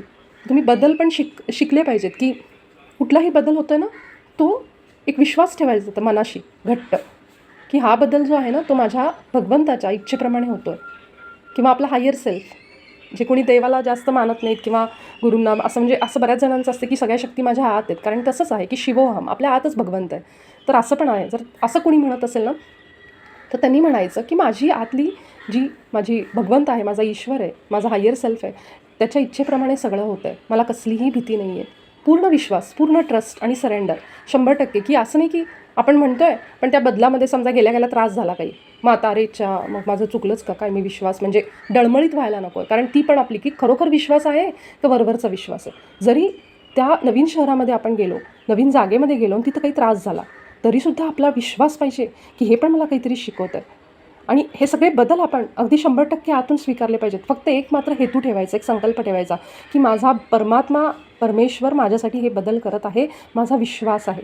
हे जेव्हा तुम्ही म्हणता ना, तेव्हा तुम्ही बघा की तुमच्यामध्ये किती बदल यायला लागतो आयुष्यामध्ये, आपल्या दृष्टिकोनामध्ये. आणि जे होतं ते चांगलंच होतं मग त्यासोबत. आता मी हे सगळं सांगितल्यानंतर बऱ्याच जणांना असं आपलं मन हे सुद्धा सांगायला लागेल की हे कशावरून खरं आहे किंवा हे कशावरून आपण सत्य मानायचं. तर त्याच्यामागे मी तुम्हाला एकच सांगते, हे न विचार करता जर नुसतं आपण केवळ आलेले अनुभव धडे घेत बसलो तर आपल्याला त्याच्यात त्रास वाटेल. पण जेव्हा आपण हे समजून घेतो ना, तेव्हा संकटं कमी होणार नाहीत. आली संकटं पण आपल्याला शक्ती राहील. जेव्हा आपण हे सगळं समजून मान्य करून जातो, विश्वास ठेवून जातो की माझा विश्वास आहे, तर ह्यामुळं हे समजून घेणं महत्त्वाचं आहे. भलेही आपल्या सुरुवातीला ह्या गोष्टी पटो न पटो, मान्य करो, आपलं प्रॅक्टिकल माइंड, ॲनालिटिकल माइंड ह्याच्यामध्ये काम करेल. अरे असं थोडीच असतं, असं काही नसतं, हे सगळं हे. पण जेव्हा आपल्याला ते समोर येते ती गोष्ट, तेव्हा मात्र आपण त्याची उत्तरं शोधायला लागतो. तेव्हा हे सगळं तुम्हाला आठवेल. आणि मग जितक्या विश्वासाने आपण पुढे जातो ना, हे सगळं समजून घेऊन, तितकी शक्ती आपली वाढते. हे म्हणजे असं आहे ना की आपल्याला जेव्हा इथे येऊन हे सगळे अनुभव घेतो आपण, त्याच्यानंतर आपण चेक करतो की आता माझं काय काय शिकायचं राहिलं आहे. त्यानुसार पुन्हा पुढचा जन्म असतो. समजा एखाद्याला वाटलं की मला आता नको आहे सगळं काही, मला एकाच जन्मामध्ये पटकन शिकून हे सगळ्या फिलिंग्स, हे सगळे अनुभव घ्यायचे. तुम्ही बघा एक एक कुटुंबामध्ये एका व्यक्तीसोबत असं घडत असतं की सगळी संकटं एकदमच येतात एकामागे एक. आणि तेव्हा त्या लोकांना असं वाटतं ही साडती आमच्या मागची संपतच नाही आहे, किती त्रास होतो आहे आम्हाला. कारण त्यावेळेस ते सगळेजण मिळून ते अनुभव घेतात जेणेकरून आम्हाला पुढचे जन्म टाळायचे. आता आपण ना स्वर्ग बघितला ना आपण नर्क बघितलं आहे. आपल्याला एक माहिती की जे काही आहे ते इथे आत्ताच्या ह्या क्षणामध्ये, या आयुष्यामध्ये. काही जण म्हणतील सुद्धा की ह्याच्यावर विश्वास कशाला ठेवायचा किंवा हे कसं करायचं, कशाला करायचं आपण सगळं. पण एक त्याची दुसरी बाजू बघा. जर आपण हे न करता आहे तसाच त्रास सहन करत बसतो किंवा मग त्याच्यावर काहीतरी उपाय काढतो. आता जर आपल्याला मार्ग माहीत नाही आहे, तर मग किमान आपले जे गुरु, संत, आपले जे ऋषीमुनी जे सांगितलं आहे त्यांनी, ते तरी आपण किमान करू शकतो, त्या मार्गावर जाऊ शकतो. नाहीतर स्वतः एक मार्ग नवीन शोधू शकतो. तर आपल्याकडे हे पर्याय आहेत. मग कशासाठी आपण एवढा त्रास सहन करून घ्यायचा? त्यापेक्षा हे जे आपल्याला मार्ग दिलेला ऑलरेडी, त्या मार्गावर चालत चालत आपण आपल्यामध्ये बदल करून हे सगळे घेऊ शकतो.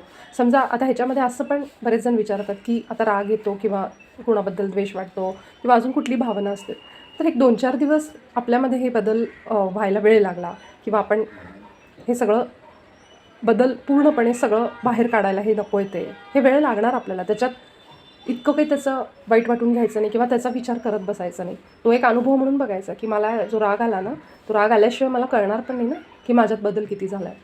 तर तो झालेला बदल समजण्यासाठी किती मार्क्स मिळालेत, सारख्या सारख्या परीक्षा होणार आपल्या, आणि मग त्याच्यातून आपल्याला कळणार मध्ये मध्ये ज्या टेस्ट असतात की हां इतके मार्क मिळालेत, अजून इतके मार्क आहेत मला. आता हे मार्क हे सांगते कशासाठी, कारण तो जो गुण आहे तो पूर्णपणे आपल्यात आला पाहिजे. आणि जेव्हा आपण हे सगळे गुण आपल्यामध्ये घेतो ना, तेव्हा आपण त्या परमात्मा स्वरूपामध्ये एक होतो. आपले संत, म्हणूनच त्यांना संत, कारण त्यांनी कधीच कुठल्या गोष्टीवर रिॲक्ट केलं नाही, द्रष्टा बनव. हे जेव्हा आपण ऐकतो ना हे सगळं, तेव्हा आपल्यामध्ये बघा तो भाव वाढलेला असतो, ॲक्सेप्टन्स वाढलेला असतो. ह्याच्यापुढे संकट आल्यानंतर आपल्या मनामध्ये येईल की मला एक तिसरा व्यक्ती बघतोय, द्रष्टा, ह्याप्रमाणे मला प्रयत्न करायचा आहे माझ्या आयुष्यामध्ये. जेव्हा आपण ते करतो ना, आपल्याला खूप कमी त्रास होतो, मानसिक त्रास, कारण आपण इतकं भावनांमध्ये अडकून बसत नाही. आता समजा एखादी आई आहे, ती म्हणते की माझी मुलं, माझा नवरा मला खूप बोलतात माझ्या उंची, माझ्या आकारावरून, की तू जाडच होती किंवा तू काहीच करत नाही, असं बऱ्याच बायकांचं मी ऐकते. जेव्हा आपलं शरीर वाढत असतं तर ते केवळ सुंदर दिसण्यासाठी नाही की लोकांनी म्हणावं किती छान मेंटेन ठेवलं स्वतःला, तर ते चांगलं हेल्दी राहण्यासाठी. आणि जेव्हा ही लोकं आपल्याला बोलत असतात ना, आपण सबकॉन्शियसली त्यांना सांगत असतो, अरे बोल मला, बोल, त्याशिवाय मी ऐकणार नाही. मग एकतर उठून आपण काहीतरी व्यायाम करायला लागतो, स्वतःच्या शरीराची काळजी घ्यायला लागतो, किंवा मग जाऊन कुठे टेस्ट वगैरे केली, समजा ब्लड टेस्ट वगैरे, तर त्याच्यामध्ये वेगळंच काहीतरी निघतं. आणि मग त्या ब्लड टेस्ट केल्यामुळं होणारा पुढचा मोठा एक त्रास टळू पण शकतो. मग आपल्याला त्यावेळेस वाटतं बरं झालं आमच्या जवळची लोकं, माझ्या जवळची लोकं मला सारखी बोलायची किमान आता वजन कमी करण्याच्या निमित्ताने का होईना मी स्वतःची काळजी घ्यायला लागले. ब्लड टेस्ट वगैरे सुरू केलं आणि त्याच्यातून हे नवीन काहीतरी असं समजलं आणि वेळीच आपण त्याच्यावर उपाय केल्यामुळे आपल्याला येणारं संकटसुद्धा टळू शकतं. जेव्हा घरातली लोकं म्हणतात तू काहीच करत नाही आहेस किंवा बायको जेव्हा नवऱ्याला म्हणते, तेव्हा हे अपमान वाटून न घेता त्याच्यावर आपण क्रियाकृती केली तर हेच पाहिजे असतं. म्हणूनच ती लोकं आपल्याला असं म्हणत असतात. पण आपल्याला तेव्हा त्यांचा राग येतो. पण त्यांच्यामुळं जिथं कुठं प्रगती होते ना आपल्या आयुष्यात किंवा वजन कमी करायच्या एक जर्नीमध्ये पण सांगते, बऱ्याचशा स्त्रिया असं सांगतात म्हणून मला हे अनुभव आहे की बऱ्याच जणांचं असं होतं की त्यांना राग येतो त्यावेळी की माझ्या आकारावरून बोलतात. पण आपल्या शरीरामध्ये पुढे जाऊन कुठला तरी मोठा आजार होण्यापेक्षा वेळीच आपण त्याच्याकडे लक्ष द्यावं म्हणून ही लोकं आपल्याला अशी टोचणी देत असतात, ट्रिगर करत असतात, आपल्याला नावं ठेवत असतात. कारण त्याशिवाय तर आपण स्वतःहून कुठली गोष्ट करायला तयार होत नसतो. मग जर स्वतःचं प्रेरणा असेल, स्वतःचीच काळजी आपण घेणार असू, तर मग त्यांनी आपल्याला बोलायचं काही कारण नाही. आपणच जर ऑर्गनाईज असू, आपणच जर काळजी घेत असू. पण तसं नसेल तर मग हे त्याचं जे विलनचं काम असतं ना, हे फॅमिली मेंबर्स करतात. ना आपण स्वर्ग बघितला आहे ना नरक, जे काही आहे ते हेच आयुष्य आहे. बरेच जण म्हणतात सुद्धा की आम्हाला समजत नाही, मग अशा वेळी काय करावं? अशा वेळी आपण सरेंडर करावं. आपण परमात्म्याला सांगावं की तू बघ आता, मला काही इथे निर्णय घेता येत नाही आहे. मग त्या निर्णय जो काही रस्ता आपल्या समोर येईल त्या रस्त्याने चालायचा. समजा त्याच्यामध्ये दुःख आले, अडचणी आले, तरीसुद्धा ती परमात्मा इच्छा याप्रमाणे त्याला ॲक्सेप्ट करून पुढे जायचं. हाच एक मार्ग आहे. जर तुम्ही त्याच्यामध्ये रेझिस्टन्स, विरोध करत बसलं तर त्या कार्याला अजून उशीर होतो आणि जे सहज होणारं कार्य असतं ते अजून लांबणीवर जातं आणि खूप त्रास सहन आपल्याला मानसिक त्रास होतो राहतो. म्हणजेच काय की सगळीकडे एक गोष्ट आपल्याला शिकवली जाते ते म्हणजे समतोल ठेवा. आपल्या वागण्यात, आपल्या ज्या काही भावना आहेत त्याच्यामध्ये समतोल ठेवा. आणि त्यासाठी ध्यान का मदत करतं, कसं मदत करतं? तर आपण जेव्हा ध्यानाने शांत होतो, विचार शांत होतात, आपण आत जातो तेव्हा आतून जे आवाज येतात ना ते परमात्म्याचे आवाज असतात. तो मार्ग त्याचा असतो. आणि जेव्हा ध्यान करतो तेव्हा आपल्याला हे सगळे आतले आवाज क्लिअर ऐकू येतात. ती क्लॅरिटी येण्यासाठी ध्यान करायचं. कारण हे बाकीचे जे विचार आहेत ना हे सगळे आपल्या बाहेरच्या जगातले विचार आहेत. कुणीतरी काहीतरी बोललेलं, कुणी सांगितलेलं, नावं ठेवलेलं, हे सगळे ते विचार आहेत. किंवा आपण दुसऱ्यांबद्दल काय विचार करत असतो. पण आपण स्वतःकडेच लक्ष देत नाही. आणि आपल्याला जर हे समर्पण, हे जर आपण सरेंडर करायला शिकलो की जे काही आहे ना परमात्मा तुझ्या इच्छेने होतं आहे, तर ह्याचा अर्थ असा कुठेतरी अहंकार बाजूला जातो की मी त्याच्यापासून वेगळा आहे. हा असतो अहंकार. कारण ह्या सोर्समधून, एका चैतन्यातून आपण सगळे बाहेर आलो. कशासाठी? ह्या अनुभवांसाठी, हे शिकण्यासाठी. आणि ह्याला वेगळं कोण करतं? अहंकार. अहंकार म्हणजे इगो, म्हणजे हा अहंकार की मी वेगळा आहे. आणि जेव्हा आपल्याला हे सगळं अनुभवायला येतं, दुःख येतं वाटायला, तेव्हा मग आपण त्याला जर समर्पण केलं, त्याच्यामध्ये कुठेही हार मानणं नाही आहे. कारण तोच अहंकार आहे पुन्हा जो आपल्याला समर्पण पण करू देत नाही. सरेंडर करू, कशाला सरेंडर करायचं? हार नाही मानायची. एखादा मुलगा आईवडिलांच्या घरातनं वेगळा राहतो, त्याला दुःख त्रास व्हायला लागले की तो जर असं म्हणत असेल की मी नाही जाणार आईवडिलांकडं, मी कशाला जाऊ, मी माझं बघेन, काय करायचं ते करेन. हा झाला त्याचा अहंकार. कारण त्याला असं वाटतं आईवडिलांची मदत कशाला घ्यायची. पण हा परमात्म्यामध्ये आणि आपल्यामध्ये हाच अहंकार असतो की जेव्हा शिवापासून जीव वेगळा होतो, ब्रह्मापासून, परमब्रह्मापासून, तेव्हा त्याला अहंकार असतो जो जीवामध्ये आणतो. मग परत ज्या क्षणी त्याला असं वाटतं ना की आता मला काहीच मार्ग दिसत नाही आहे, तेव्हा तो त्याला प्रार्थना करतो की हे परब्रह्म, हे परमात्मा, हे सगळं तुझ्या चरणी मी सोडतो. आता बघ तू माझं आयुष्य कसं चालवणार आहेस. म्हणजे जे येतात मार्ग, त्याच्यात अडथळे, काटेही असतील, फुलंही असतील, मग तुम्हाला ते दोन्हीचा स्वीकार करून जायचं. आणि त्याच्यामध्ये हे सगळं जर शिकायला मिळालं तर जसं आपल्या सुषमामाई सांगायच्या त्यांच्या प्रवचनांमधून की काही दिवसांसाठी ट्रिपला म्हणून जसं येतो तसे आपण पृथ्वीवर आलो तर असं समजायचं. सगळ्यापासून अटॅचमेंट सोडायच्या, सगळे धागे तोडायचे, करायची कर्तव्य, अनुभव घ्यायचे आणि निघून आपल्या आपल्या घरी रिटर्न बॅक टू होम, आपल्या घरी परतीचा प्रवास करायचा. तेव्हा जेव्हा ह्या सगळ्या वासनातून, इच्छातून, जसं भगवद्गीतेत सांगितलं, जेव्हा आपण फ्री होतो ती खरी मुक्ती असते की जिथं आपल्याला परत पृथ्वीवर यायची गरज नाही आहे, परत ह्या सगळ्या चक्रात भोवऱ्यात अडकायची गरज नाही. आपल्याला एकदा समजलं, हे सगळे भाव आपल्यामध्ये आले, ह्या सगळ्या क्वालिटीज, हे गुण आपल्यात आले की आपण परम चैतन्याच्या स्वरूपामध्ये जायला पात्र झालो, तयार झालो. बास झालं आता. हे जे काही भावना आम्ही घेतले, अनुभव झाले आमचे, आता आम्ही तुझ्या स्वरूपामध्ये आलो आहे. आता आम्हाला पुन्हा जन्म नको. आणि जन्म घ्यायचा का नाही हे पूर्ण आपल्यावर असतं. तिथं कुणी आपल्याला फोर्स करत नाही, जा जा तू, हे तुझे भोग राहिले, कर्म राहिले. हे आपलंच असतं की आपली गिल्ट कॉन्शियसनेस, अपराधी भाव असेल किंवा आपल्याला काही शिकायचं असेल. पण हे सगळं शिकून झालं आणि आता बास, इच्छा संपली आता. त्यावेळेस आपण म्हणतो ना आता बास, पुढचा जन्म नको मला, मी खूप बघितलं. पण हे आपल्यावर असं नाही आहे ना. आपण पण बघायचं की माझ्या काय क्वालिटीज अजून करायच्या राहिल्यात, ऊर्जा समतोल आहे का नाही, ज्यांना मी दुःख दिलं त्यांना मी प्रेम देते का नाही, हे आपल्यामध्ये आलं की मग समजायचं की सगळं पूर्ण झालं. कुणाबद्दलही राग, द्वेष, ईर्ष्या, हे जेव्हा आपल्यातलं सगळं संपू दे, चेक करायचं प्रामाणिकपणे. जेव्हा आपण इथून निघू तेव्हा माझ्यामध्ये हे कुठलाही हा अंधार नको आहे, ही शॅडो नको आहे. त्यावेळेस समजायचे की आपलं काम संपलं, कार्य संपलं. मग हे जे अवतारी पुरुष यायचे ते फक्त केवळ शिकवायला यायचे. त्यांना हे सगळं शिकून झालेलं आहे त्यांचं. हे जे संत होते त्यांनी सगळ्या गोष्टींकडं त्यांनी त्रासही सहन केला, सुखही सहन केलं. जे सुख त्यांच्या वाट्याला आलं स्वीकारलं परमात्मा इच्छा म्हणून, दुःख आलं तेही स्वीकारलं, पैसा नव्हता तेही स्वीकारलं, जे काही होते ते अनुभव म्हणून त्यांनी घेतले अनकंडिशनली. आणि ते सगळं करत करत शेवटी ती त्यांना मोक्षाकडं, म्हणजे जे म्हणतो ना विमान आलं त्यांना घ्यायला, किंवा हे सगळे मोक्षाला पावले. निर्वाण अवस्था, निर्वाण हे वैराग्य आपण म्हणतो ना की आता बास झालं, सगळ्या इच्छा पूर्ण झाल्या माझ्या, आता मला कसलीच इच्छा नाही. हे प्रामाणिकपणे विचारायचं. इच्छा पण नाही, कुणाबद्दल द्वेष नाही, राग नाही, हे सगळं म्हणजे वैराग्य आहे. तर खरं वैराग्य हे आहे की ह्या सगळ्या वासनांपासून मुक्ती, ना की आपण कुठंतरी गुहेत वगैरे जाऊन ते संन्यासाचे कपडे घालून ते करून बसतो. ती संन्यासी लोकं जी येतात ती त्यांची काहीतरी राहिलेलं असतं ते करण्यासाठी पूर्ण येतात, म्हणून ते हे सगळ्या संसारातून बाहेर जातात. तर खरं हे जर शिकायचं असेल तर तुम्हाला संसारी व्यक्ती होऊनच शिकणं गरजेचं आहे. जे आपले संत सांगून गेले की तुम्ही सगळं इथं ह्या तुमच्या गृहस्थ आश्रमामध्ये राहून संसार चालवतच हे शिकायचं आहे. त्यातच तुम्हाला शिकवण आहे ना. कुठंतरी लांब हिमालयात जाऊन राहिलं तर हे सगळे अनुभव कधी येणार? लोकांपासून लांब राहिले, लोकांमध्ये राहूनच आपल्याला हे सगळे अनुभव घ्यायचे. त्यासाठीच आपला जन्म एका घरामध्ये झाला आहे, फॅमिली दिली गेली आहे, लोकं दिली गेली आहेत, शत्रू दिलेत, प्रेम दिलं, हे सगळं त्याच्यासाठी दिलं आहे. नाहीतर मग केवळ कुठंतरी हिमालयात वगैरे जन्म दिला असता आणि मग तिथंच जाऊन आपण राहिलो असतो सगळ्यांपासून लांब, तर हे आपल्याला जे धडे राहिलेत ज्याच्यासाठी आपण आलो ते सगळं मिळालं नसतं. तर ह्या गेमला समजून घ्यायचं. एकदा का आपण बघायला लागलो एक द्रष्टा म्हणून, जे होतं आहे ते ॲक्सेप्ट करायला लागलो, आपण गेम जिंकलो. त्या गेममध्ये आपल्याला काय काय रूल, नियम, अटी हे सगळं समजलं, हा गेम कसा चालू आहे समजलं. त्या गेममधून आपल्याला मग मुक्ती, ज्यावेळेस आपल्याला तो गेम समजतो, गेम ऑफ लाईफ म्हणतात ना की जा सिमरन जा जी ले अपनी जिंदगी, असं म्हणून जेव्हा आपण उडी घेतो या जीवामध्ये, आणि मग आईवडील जसं मुलांना शाळेत टाकतात की ह्या शाळेत जा, इथं चांगलं शिक्षण मिळेल, इथं चांगलं, तेव्हा आपण परमात्म्याला म्हणतो की मला पण अनुभव घ्यायचा वेगळं बनून तुझ्यापासून, मलाही जीव बनायचं, मलाही सगळे अनुभव घ्यायचे, मी काय करू? मग परमचैतन्य म्हणजे ठीक आहे, तुला अनुभव घ्यायचा ना, जा तू पृथ्वीवर जा, तिथं भरपूर सगळे असे डेन्सिटी आहे, थर्ड डायमेन्शन आहे, जिथे हे सगळं तुला द्वेष, स्वार्थ, हाव, पैशाच्या मागे पळणं, मोह, हे सगळं तुला बघायला मिळेल, जा. मग ते बाळ येतं इथं पृथ्वीवर जन्म घेतं, हे सगळे धडे घेतं, पण ते इतकं अडकून राहते ह्याच्यात, त्याला इतका हा गेम आवडायला लागतो, दुःख आवडायला लागतं, निराशा आवडायला लागते. मग तो म्हणतो मी अजून एक जन्म घेणार, मी अजून एक, म्हणजे ती आपण कसं गेममध्ये एक एक लेवल पुढे पुढे पुढे, कारण ती एक व्यसन लागल्यासारखं, आवड लागल्यासारखी. हे आत्ता आपल्याला ऐकताना फार आश्चर्य वाटत असेल की कुणाला दुःखाचं कसं काय आवडू शकतं, निराशा कशी आवडू शकते, पैशाचे झालेले हाल, कर्ज, हे कसं काय आवडू शकतं. पण हेच सत्य, हेच सत्य की आपणच निवडतो हा आपला प्रवास, हे जीवन. आणि जेव्हा इथून हे जेव्हा ज्ञान मिळतं तो आपला अखेरचे जर्नी असतो. जेव्हा आपण अध्यात्मात येतो आणि हे सगळं आत्मज्ञान म्हणतात त्याला, आत्मसाक्षात्कार, समजलं मला मी कोण आहे, मी शक्ती आहे, मीच ते ब्रह्म आहे, ज्याला मी बाहेर पूजा करत होते, ज्याची मी हे करत होते, मी माझ्या आत आहे सगळं ते, आणि मला त्या गुणांमध्ये आले की मी परिपूर्ण झाले. म्हणून बाबाजींचं वाक्य, मावतर बाबाजींचं, की आपण परिपूर्ण आहोत ऑलरेडी, आपण कंप्लीट आहोत, आपल्याला कशाची गरज नाही, आपल्याला पैशाची गरज नाही, काही नाही, आपल्याकडे सगळं आहे. आपण यश, सक्सेसफुल आहे माणूस नाही, हे सगळं विचार करतो, पण ऑलरेडी आपण सगळे परिपूर्ण आहोत, परफेक्ट आहोत. जरी एखाद्या माणसाला पाय नसेल, हात नसेल, पण तो माणूस परफेक्ट आहे. पण आपण विसरलो, आपण ह्या सगळ्या आपल्या शरीराला, ह्या अवतारालाच आपण सत्य मानायला लागलो की मी माझ्या आयुष्यात फेल ठरले, मी परीक्षा पास झाले नाही, माझा जॉब गेला, मी फेल झाले, हे म्हणजेच खरं, हे नाही आहे, हीच तर माया आहे.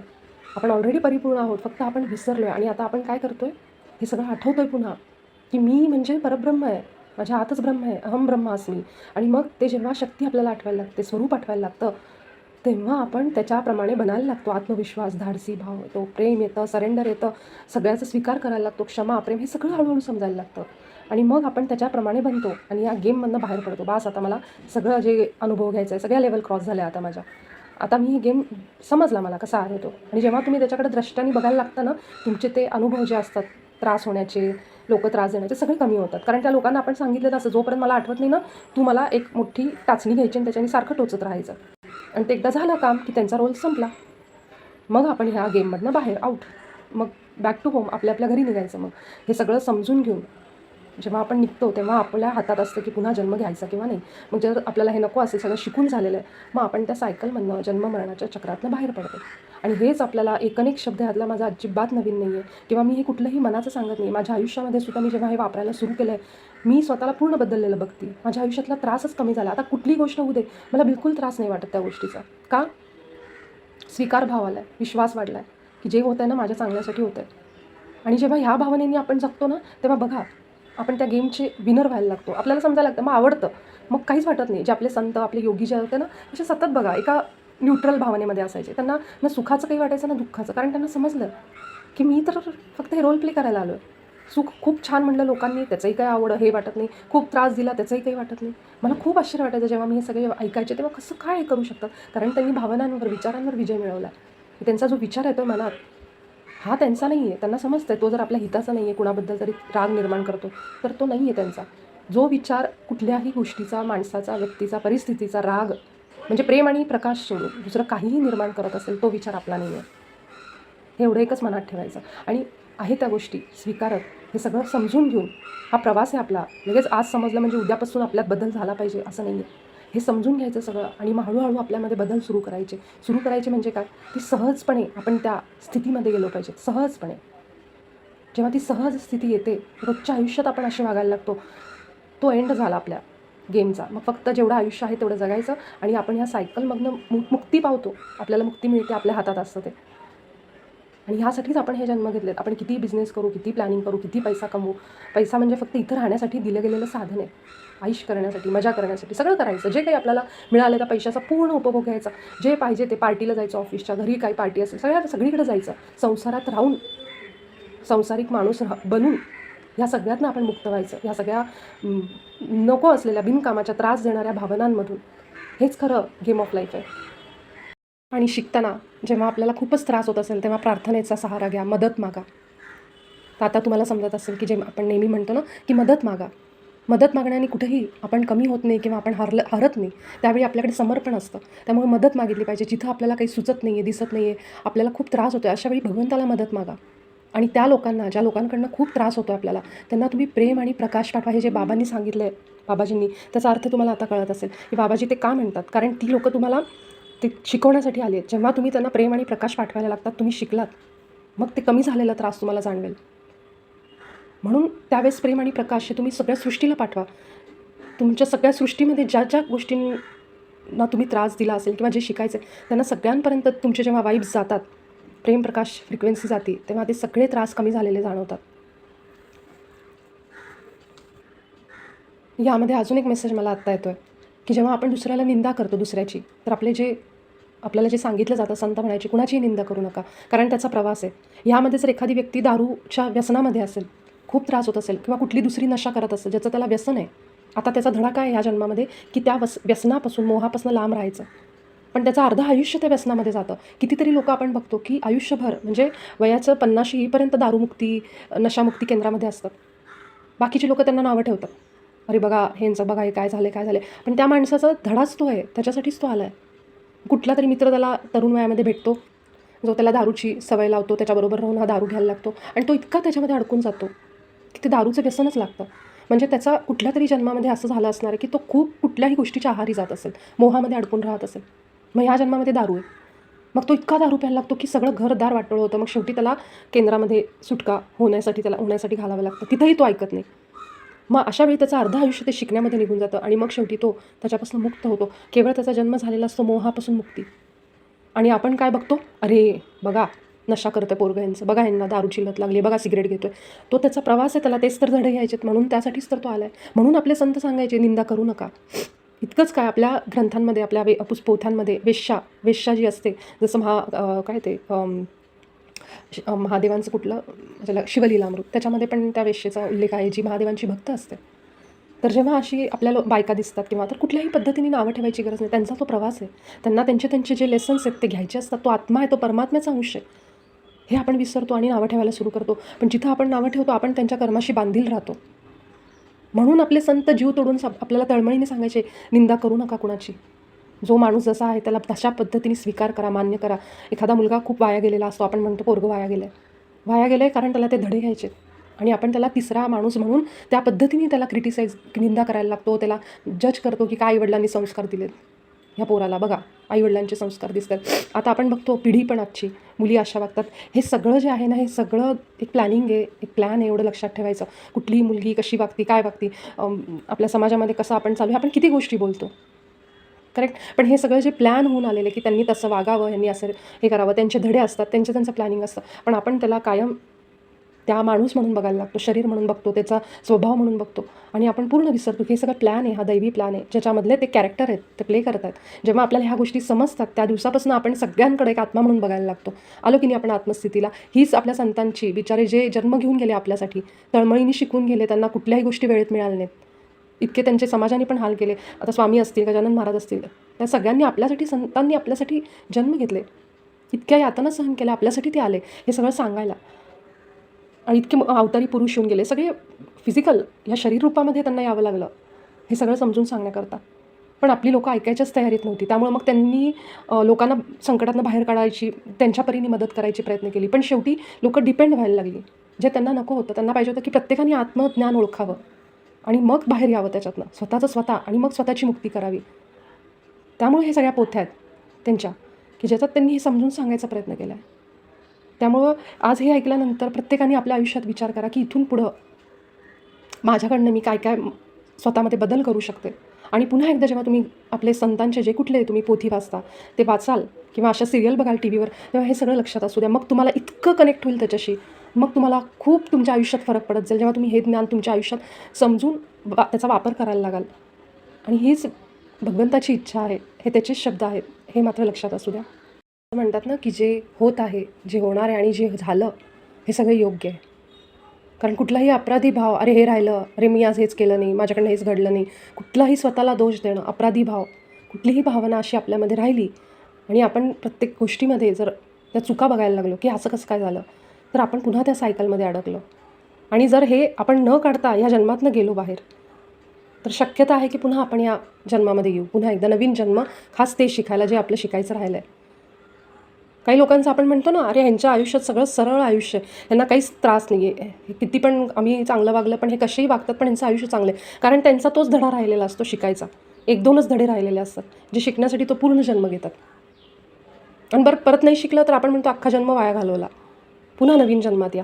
त्यामुळं अशी कुठलीही भावना ह्याच्यातली आपली चेक करायची की जी राहता कामा नये माझ्याकडनं. मला तसं बनायचं आहे, सगळं सोडवायचं आहे, जे शिकायचं ते शिकायचं आहे. आपल्या आयुष्यात रिपीट होणाऱ्या सायकल चेक करा की अशा काय गोष्टीत ज्या पुन्हा पुन्हा माझ्यासमोरून उभं राहायला लागल्या, तर मला कशाचा त्रास होतो, जे मी नेहमी आपण ध्यानामध्ये डिस्कस करतो की कशाचा त्रास होतो आहे मला, ती गोष्ट मला शिकायची आहे ज्याचा मला त्रास होतो आहे. मग आपण या गेममधनं बाहेर. आणि जे सगळे आपले सांगायचे ना आपल्याला, अरे कुठे बाहेर शोधतोयस, सगळं तुझ्या आत आहे, आत आहे, आत आहे, ते असं आत आहे, हे सगळं आपल्या आत लपलं आहे आणि मुक्तीचा मार्ग आत आहे. जसं जीजस म्हणायचे, क्राइस्ट म्हणायचे, येशू म्हणायचे की the kingdom of God is within. परब्रह्म तुमच्या आत आहे. तर आत म्हणजे काय, सगळं आपल्या आत आहे. हे फक्त आपण इथून कॅरेक्टर प्ले करतो आहे. जेव्हा आपण आत जातो, मग तो ध्यान मार्ग असेल किंवा कुठलाही असेल, त्या मार्गाने जेव्हा आपण आपल्या आतमध्ये बघायला लागतो तेव्हा हे सगळं सापडतं. माझ्या आतमध्ये द्वेष पण आहे, स्वार्थ पण आहे, भीती पण आहे माझ्या. आणि भीती सगळ्याचं मूळ आहे, सगळ्या गोष्टींचं भीती मूळ आहे. भीती, कसलं तरी काहीतरी सुटायची भीती. तुम्ही हे सगळे भाव बघा, ह्याच्यामध्ये सगळीकडे तुम्हाला भीती सापडेल. अटॅचमेंट, भीती आहे त्याच्या मागं, काहीतरी माझ्याकडनं चोरी होईल, ही भीती भीती भीती भीती. प्रत्येक गोष्टीच्या मागं भीती आहे. तर त्या भीतीला काढून जर आपण विश्वास ठेवायला शिकलो आणि जे होतं त्याचा सामना, ठीक आहे होतं तर होतं, त्याच्याकडनं आलेलं त्याच्याकडे जाणार आहे, हा भाव जेव्हा येतो तुम्ही बघा, तुम्ही सगळ्या दुःखातनं ह्या जन्मामध्ये ह्या पृथ्वीवर इथंच मुक्त व्हाल. कुठेही जाऊन स्वर्गात मुक्ती बघायची, मेल्यानंतर मुक्ती कोणी बघितली आहे, इथंच मुक्ती मिळवायची आहे त्या जन्मामध्येच. ह्याचा मार्ग म्हणजे ही भीती काढायची मनातनं आणि सगळं आपलं आयुष्य सरेंडर करून टाकायचं. सगळ्यात सोपा उपाय सरेंडर. जे होतं आहे त्याला होऊ द्या, बघायचं त्याला. म्हणूनच द्रष्टा बना हे सगळे संत सांगून गेले. जसं आहे त्याला स्वीकारा. दॅट इज द गेमच्या बाहेर पडायचा हा मार्ग आहे, एक्झिट. हा सोपा मार्ग म्हणजे समर्पण, द्रष्टा बनणं आणि स्वीकार करणं सगळ्या गोष्टींना, प्रेम दाखवणं, प्रत्येक गोष्टीबद्दल प्रेम. द्रष्टा बनताना मनामध्ये त्रास, द्वेष हे नाही ठेवायचं, प्रेम ठेवायचं की मी निघती ह्याच्यातनं बाहेर. आणि मला हे माझ्याबद्दल पण प्रेम, स्वतःबद्दल पण प्रेम आणि दुसऱ्याबद्दल पण, की हे तर रोल प्ले करायला लागले, हे तर खेळाडू आहेत या गेममधले, हे भाव यायला लागले ना बघा, आपोआप प्रेम येत जातं. ते कसे का वागे ना, आपल्याला सगळं समजायला लागतं. मला खरंच माहीत नाही आहे, आज माझ्याकडनं इतके मेसेजेस येत आहेत की मला असं वाटतं ना की आज माझा वाढदिवस आहे ना, तर ज्या हृदयातनं आयुष्यात म्हणजे एवढ्या हृदयातनं तुमच्याकडनं ब्लेसिंग्स सगळ्यांकडनं आलेत, मला शुभेच्छा आल्यात, त्याची कुठेतरी परतफेड करण्यासाठी, ती ऊर्जा बॅलन्स होण्यासाठी हे सगळे मेसेज दिले गेलेत असं मला वाटतं. असं माझं इंट्युशन आहे की भगवंत आज इतकं सुंदर हे बोलवून घ्यायला लागलं आहे माझ्याकडनं, आणि हे इतकं हृदयात नाही तर मी तुम्हाला सांगू नाही शकत. एवढं मी कधीच बोलू शकले नसते एक सलग. काहीतरी मला लिहून घ्यावं लागतं, आठवावं लागतं, मध्ये मध्ये मी थांबते, अडखळते, पण हे सलग माझ्यातनं हे असे व्हायला लागलेत शब्द. जशी नदी वाहते ना, तसे शब्द व्हायला लागलेत आज माझ्याकडनं. कदाचित आज ते तुमची जी एनर्जी आहे ना, ती मला फील झाली असेल, माहीत नाही. जशी मी ध्यानावरून उठले आत्तापर्यंत मी हे रेकॉर्डच करते. म्हणजे बघा हे किती आतून आलेलं आहे. हे भगवंताचं एक वरदान आहे आपल्यासाठी, आणि त्याचे शब्द आहेत हे सगळे. माझी खूप इच्छा आहे की मी सुद्धा आणि आपण सगळेजण ह्या प्रवासामध्ये हे सगळं सहन करत असताना, कारण आपण सगळे जीव आहोत आणि हे सगळी तडफड आहे आपल्या जीवाची, हे करत असताना कुठंतरी हे समजून घेऊन आपल्या आयुष्यात उतरवायला लागलो ना, आपल्या सगळ्यांची ती तळमळ, ती तडफड थोडी शांत होईल आणि आपण काहीतरी बदल करू आपल्या आयुष्यात. आणि त्याच्यासाठी हे ऐकल्यानंतर आपल्या संतांचे साहित्य पुन्हा एकदा वाचा. तुम्हाला एक नवीन अँगल दिसेल जेव्हा तुम्ही नवीन, आता हे ऐकल्यानंतर जेव्हा तुम्ही पुस्तकं वाचाल, गुरुचरित्र वाचाल, जी पोथी वाचता ती वाचाल, त्यावेळेस तुम्हाला ह्याच्यातनं एक नवीन अँगल मिळेल, ह्याची मला खात्री आहे. आणि म्हणूनच बहुतेक भगवंतानी हे आपल्यापर्यंत पोहोचवलं आहे की आता तुम्ही बास करा. तुम्ही दुसऱ्यावर डिपेंड राहणं, दुसऱ्याच्या दोष देणं दुसऱ्याला बंद करा आणि स्वतःची पॉवर हातात घ्या. Claim your power. ही सगळी तुमचे लगाम तुमच्या हातात घ्या. सगळं तुमच्या हात आहे. त्याच्यावर काम करा आणि तुमच्या आयुष्यामध्ये मुक्ती मिळवा. हा मार्ग तुमच्या हातच आहे. म्हणाल की ह्याच्यावर काही मदत नाही का आम्हाला, या प्रवासामध्ये आम्ही एकटेच जायचं का आम्हाला? जरी आम्ही हे निवडलं असेल, आपल्या आत्म्याने हे निवडलं असेल, तर आपल्याला मदत नाही का मिळत कुणाची? जरूर मिळते, नक्की मिळते. एक तर सगळ्यात पहिली गोष्ट समजून घ्यायची इथं, आपल्या आतमध्ये जो श्वास आहे, आपल्या आतमध्ये जे विचार येत आहेत, जी बुद्धी आहे, जी आपल्याला ते करायला भाग पाडते किंवा ते ऑप्शन्स देते आपल्याला, हे सगळं काय आहे? आतमध्ये वाहणारी शक्ती. म्हणजे आपण सतत आपल्या वडिलांसोबत, आपल्या सोर्ससोबत जोडलेलो आहोत, त्या इंटेलिजन्ससोबत. ठीक आहे, आपल्या आतमध्ये आहे. दुसरं म्हणजे जेव्हा कधी आपण संकटात असतो ती वेळ आठवा. एखादा माणूस निघाला ऑफिसला, त्याला असं वाटतं की एकदम प्रॅक्टिकल माणूस, तो स्वतःवर पूर्ण विश्वास ठेवणारा, जी चांगली गोष्ट आहे. पण प्रत्येक गोष्ट आपल्याला नियंत्रणात करता येऊ शकते. आणि हे कुठंतरी एक असा विश्वास की सगळ्या गोष्टीवर मी नियंत्रण ठेवू शकतो. त्यामुळे माणसामध्ये कधीतरी अहंकार निर्माण होऊ शकतो आणि त्या अहंकारामध्ये त्याची शिकवण असते की काही गोष्टी आपल्या हाताच्या बाहेर आहेत, कंट्रोलच्या बाहेर आहेत, निसर्गावर अवलंबून आहेत. पूर येणं, भूकंप येणं, ह्या सगळ्या गोष्टी आपल्याला तेच दाखवतात. मग त्या माणसाचा धडा ऑफिसला निघाल्यानंतर असा असतो की काही गोष्टी तुझ्या हाताबाहेर आहेत. जरी तुझ्याकडे किती पैसा, सत्ता, किती तुझ्याकडे असू दे, पण काही गोष्टी आहेत ज्या तुझ्या कंट्रोलमध्ये नाही आहेत. मग तो माणूस जेव्हा गाडीमध्ये, कारमध्ये चालला असेल, समजा रस्त्याने ट्रॅफिक खूप जास्त लागलं, त्याला ऑफिसला जायला उशीर झाला, अशा वेळी त्याची गाडी पंक्चर झाली, पुढे त्या माणसाला चालत जावं लागतं समजा, असं आपण समजू, खूप वेळ लागतो ऑफिसपर्यंत जायला. अचानक कुणीतरी एक भला माणूस येतो, तो म्हणतो चला मी तुम्हाला गाडीवर लिफ्ट देतो, तर माणसाला घेऊन जातो. त्या माणसाला आतमध्ये असं, समजा तो कुठल्या गुरूंना मानत असेल, त्यांनी नाव घेतलं त्या गुरूंचं की तुम्ही मला मदत करा, कारण आता त्याला दिसते की आपल्या हाताबाहेरची कंडिशन आहे. मग त्यावेळी जेव्हा तो मदत मागतो त्यावेळेस त्याला मदत मिळते. त्याला असं वाटतं बघा किती चमत्कार झाला. कसं काय, आपण असे अनेक चमत्कार आपल्या संकटाच्या वेळी घडतात. कुणीतरी येतं अचानक, मग आपल्याला ती मदत मिळते. का? आपण त्या मदतीसाठी प्रार्थना केलेली असते. प्रार्थना म्हणजे काय? सरेंडर. आता माझ्या हाताच्या बाहेर पण आहे, आता मी बाहेर गेलेलं आहे, आता मी समर्पण करतो, आता मी सरेंडर करतो तुला, हे म्हणजे प्रार्थना. मग त्यावेळी अशी प्रार्थना जेव्हा आपल्या आतनं वाहत असते ना, आपल्या आतमध्ये जोडलेला आहे तो, त्याला सगळं आपले एक एक विचार कळत असतात. मग तो म्हणतो हां ठीक आहे, चल आता तू समर्पण केलंस ना, मी तुला मदत पाठवतो. मग कुठल्या तरी व्यक्तीच्या रूपाने मदत येते. मग आपल्याला जेव्हा संकट येतात तेव्हा आपण ज्या लोकांकडे जातो, वकील बघतो, कायद्याच्या काही इश्यूजबद्दल डॉक्टरांकडे जातो, पत्रिका घेऊन कुणाकडे तरी जातो, ती लोकं आपल्याला कुठल्या ना कुठल्या पद्धतीने काही मदत करतात. काही त्याच्यामध्ये फसवतातसुद्धा. काही लोकं आपल्याला फसवी भेटतात.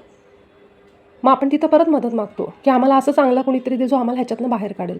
मग एक चांगला डॉक्टर मिळतो जो आपल्याला व्यवस्थित रोग काय झाला आहे सांगतो. एक वकील सांगतो जो व्यवस्थित आपल्याला त्याचं निदान करतो. म्हणजे हे पण त्याच्यामध्ये घटना असतात, त्याच्यात पण धडे असतात.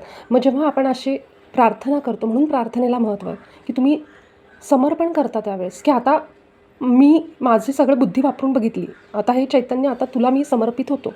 की ज्या कुठल्या गुरुला, देवतेला, धर्माला, जातीला आपण म्हणतो, जे काही असेल, जिथं काही आपण ज्या चालीरीती मानतो तिथं, मग त्या विश्वासाने आपण जेव्हा म्हणतो की आता तू बघ मला ह्याच्यातनं बाहेर काढ, त्यावेळी आपण ॲक्च्युली आपल्या वडिलांना म्हणत असतो की आता पप्पा तुम्ही बघा माझं काम, काहीतरी करा आता. मग त्यावेळेस अहंकार संपलेला असतो. मग ही शिकवण असते. मग तेव्हा आपल्याला लगेच मदत मिळते. मग आपण सगळ्यांना सांगतो अरे चमत्कार झाला, आम्हाला ह्यांनी मदत केली. पण ती मदत कुणाच्या तरी माणसाच्या रूपानेच आपल्याकडे येते. म्हणजे तिथंही एक शिकवण आहे की मनुष्य रूपामध्ये तुम्ही भगवंत बघायला शिका. कारण तुम्हाला येऊन साक्षात महादेव, साक्षात स्वतःच्या, आपण ज्या रूपामध्ये त्यांना नेहमी प्रार्थना करतो, म्हणजे त्यांचं चित्र डोळ्यापुढं आणतो, गळ्यात नाग, असा कुणी एक अवतारी आपल्यापुढं येऊन मदत करेल असं नाही, तर तो मनुष्याच्या रूपामध्येच येऊन महादेव शिवतत्व आपल्याला मदत करतं. एखाद्या माणसाला अडचणीच्या, आपण जेव्हा अडचणीत असू, कधीतरी कितीतरी लोकं अशी असतात रस्त्याने जाणारी येणारी अशी अचानक भेटलेली, जी आपल्याला आपली ओळख नाही काही नाही पण मदत करतात. मग ते अचानक असं कशामुळं? कारण त्यावेळी त्यांना ती बुद्धी कोण देतं की तू ह्या माणूस अडचणीत ह्याला मदत कर.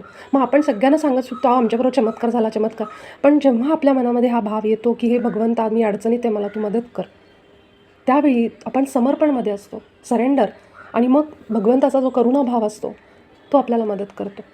मग तो आपल्याला काय दाखवतो की करुणा ठेवा, ज्याला गरज आहे तुम्ही मदत करा अडचणीत असलेला, हे त्या उदाहरणातून आपल्याला दाखवतो.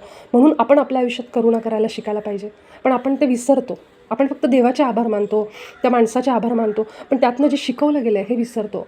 मग आपल्या आयुष्यात आपल्याला अनेक वेळा अशी संधी येतात जिथं आपण दुसऱ्याला मदत करून प्रेम करुणा दाखवू शकतो, पण आपण तिथं करत नाहीत, इच्छा असून पण आणि आपली क्षमता असून पण. तर हे आपल्याला छोटे छोटे लेसन्स यातनं मिळतात. मग आपल्याला मदत कशी मिळणार? अशीच मिळणार. कुणीतरी मदतीला अचानक आलं, नोकरी दिली कोणीतरी ओळखीतनं, ह्या पद्धतीने आपल्या प्रार्थनेला उत्तर मिळतं. आपण म्हणतो ना KBC खेळताना, कौन बनेगा करोडपती, फोन अ फ्रेंड, 50-50 चान्सेस, अजून काय ऑडियन्स पोल, असे त्याच्यात ऑप्शन असतात. तसे आपल्यालाही ऑप्शन दिले जातात की तुम्ही कुणाला तरी फोन अ फ्रेंड, कुणाला तरी मदत मागा तुमच्या जवळच्या लोकांना, किंवा मग तुम्ही परमात्म्याला म्हणून मला शो मी द वे, मला मार्ग दाखवा आता. आणि ऑडियन्स पोल म्हणजे तुम्ही लोकांमधून मदत ही तुम्हाला मिळते, किंवा म्हणजे ह्या पद्धतीने जसे गेम डिझाईन केले असतात, मला सांगायचं हे त्या पद्धतीने आपल्या खऱ्या आयुष्यात देखील हे सगळं लागू पडतं. आपण किती त्या खोलात जाऊन समजतो ह्या गोष्टी आणि जे घ्यायचे ते घेतो ना, की आज माझ्याकडनं पोथी वाचन झालं नाही, आज माझ्याकडनं उपवास घडला नाही, आज माझा उपवास तुटला, आज मी ह्या देवळात गेले नाही, आज मी ही पूजा केली नाही जी मला करायची होती, मी विसरले. असं होतं ना, बायकांचं लक्ष्मी व्रत असतं, अजून बरीच व्रतं असतात, चतुर्थी असते, चतुर्थी मोडते, तर त्याचं दुःख मानत बसायचं. आणि तो अपराधी भाव की हे देवा आता मला माफ कर, तो कधीही म्हणणार नाही. त्याच्यासाठी आपण लेकरं आहोत. तो कधीही म्हणणार नाही की अरे तू का उपवास केला नाही. हे सगळे आपले आतले भाव आहेत जे आपल्याला असं अपराधी भावनेत ठेवतात की माझ्याकडनं आज हे व्रत मोडलं. तर आपल्याला अपेक्षित काय आहे की हे सगळे भाव जे आहेत ना, ते आपल्या आतमध्ये घेणं आणि जे नको आहे ते सोडणं, हे सगळं ह्या गोष्टीचं एक गाभा आहे. आणि मी एकही शब्द ह्यामध्ये माझा नाही आहे, एकही शब्द. हे सगळे शब्द, हे सगळे विचार जे येत आहेत ना, मी खरं सांगते, एखाद्या सॉफ्टवेअरमध्ये डेटा जसा भरला जातो ना कॉम्प्युटरमध्ये, तसे माझ्या डोक्यामध्ये हे फ्लो व्हायला लागलेत भरपूर प्रमाणात सकाळपासून. आणि म्हणून मी एकामागे एक सगळे व्हिडिओ शूट करते. तर हे सगळं भगवंताचं देणं आहे, ज्याला आपण ज्या गुरूंना मानतो सारखं त्यांना म्हणतो की महाराज मला ह्याच्यातनं बाहेर काढा, ह्याच्यातनं बाहेर काढा. आता ती वेळ आली आहे. आपले गुरु आपल्याला म्हणत आहेत, आता तू पार हो, आता तू माझ्या मदतीसाठी बसू नको बाळा. आता जी वेळ आली पृथ्वीवर ती परिवर्तनाची वेळ आहे, असेन्शनची वेळ आहे, म्हणजे आपण आता वरच्या लेवलला जाण्याची वेळ आहे. हीच ती वेळ आहे जी आता तू हे सगळं समजून घे आणि तुझ्यामध्ये बदल करायला लाग. तू किती वर्ष, किती आयुष्य, किती जन्म तू माझ्यावर डिपेंड राहणार. हे आपले सद्गुरू आहेत. तर आपले गुरु आठवा, जे कोणी आहेत त्यांनीही तुमच्यापर्यंत हे आज सगळं पोहोचवलं आहे. हे लक्षात घ्या, त्यांचे आभार माना की जे काही आपल्याला आज ऐकायला मिळतं आहे ना, हे सगळं आपल्या गुरूंची देण आहे. जे कुठले गुरु असतील, जे कुठले गुरु आपण शक्ती मानू, जी देवता मानू, कुलदैवत, त्या सगळ्यांची ही देण आहे. आणि त्यांनी आज तुम्हाला हे सगळं पोहोचवलं. ह्याला आपण आत्मसाक्षात्कार म्हणतो. मी काहीच एक शब्दही ह्याच्यातला वेगळा सांगत नाही, जे आपल्या गुरूंनी, संतांनी आणि ज्या वेगवेगळ्या संस्थांमध्ये सांगितलं जातं. फक्त मी हे अनुभव केला आहे, अजून करत आहे, अजून माझा प्रवास सुरू आहे. मी पूर्ण 100% ह्या गोष्टी माझ्यातून गेल्यात असं नाही आहेत, कारण आपण ऑलरेडी परफेक्ट असतो. आपण फक्त हे सगळे गुण आपल्यात आलेले असतात. आता आपण एक एक बाहेर काढतो आहे आणि आपलं मूळ स्वरूप जे आहे ते आठवतो आहे. आपण आपल्या ह्याच्यामध्येच एक जण म्हणले होते की आपण काय संत होऊ शकत नाहीत असं एकांकडनं आलं होतं ना, किंवा आपण देवता कशा होऊ शकतो. आपण देवता अशा होऊ शकतो, कारण हेच ते गुण आहेत जे भगवंताचे गुण आहेत, जे तर बाबाजींनी त्यांच्या पुस्तकात सांगितलेत की हे सगळे गुण आपल्यात असणं हेच आपलं मूळ स्वरूप आहे, ज्याच्यातनं आपण वेगळे झालो. आणि आता पुन्हा त्या स्वरूपाची आठवण करून आपण त्याच्यात जायचा प्रयत्न करतो आहे. ते बनतो आहेत तसं. तर कुठंही जायचं म्हणजे जायचं नाही, पण ते बनायचं तसं, त्या स्वरूपामध्ये यायचं. आणि तीच आपली अंतिम प्रवास, आपला अंतिम जर्नी असणार आहे.